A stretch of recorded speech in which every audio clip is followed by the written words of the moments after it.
The governments, the regulators, the bankers. Now, the people, of course. Of course, people still enjoy. In Russia last year, Russian banks increased loans to Russian people, consumer loans, by 40%.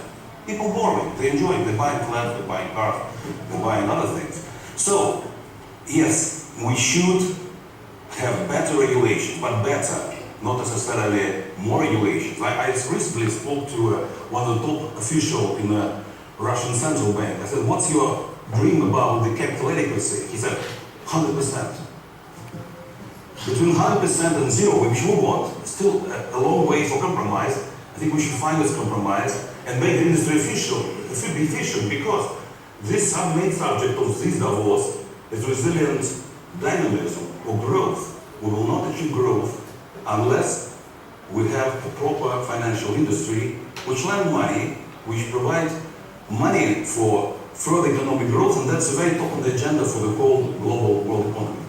If I may, Maria, this reminds me of a text I think we all studied. I can't remember if it was Plato or Socrates, but when we were 17 or 18, the rebellion of the limbs against the stomach, where the limbs say, well, everything we do is for the stomach, the tyranny of the stomach is intolerable, so we're going to stop feeding it. So of course they stop feeding the stomach and the body decays and everybody dies. So this whole debate about the financial sector is a false debate for me. You take a company like Prudential, we're the largest investor in the Indonesian economy, we're the largest holder of equity in the Jakarta Stock Exchange, we hold 30% of the Vietnamese government debt, we do the same thing in every country we are. Where does the financial sector start or stop? Where does the economy start or stop? It's so intricately linked. I think that's what we're all saying here. But we shouldn't throw the baby with the bathwater. Yes, there were issues. Yes, there were excesses. It was very clear about that. They have to be fixed. But we will not get any growth. And the world economy will not get out of the crisis in which it is without a functioning financial sector that can intermediate, finance companies, finance households, so people can go to work thinking that they have insurance on their house, so they can trade. There will be no trade without insurance. We all perform a very valuable social function, and I think that's a key point to agree on before we move on in the debate.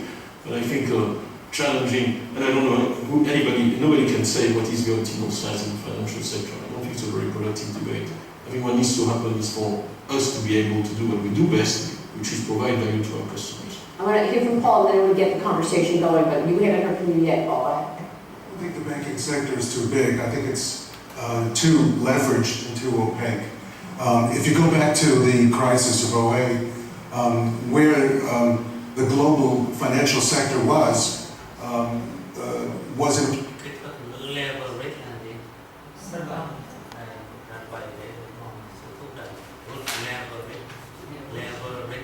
a place where the growth of derivatives over the previous 20, 30, 40 years, together with the migration of the large banking firms into a combination of classical banking and becoming the largest trading firms in the world.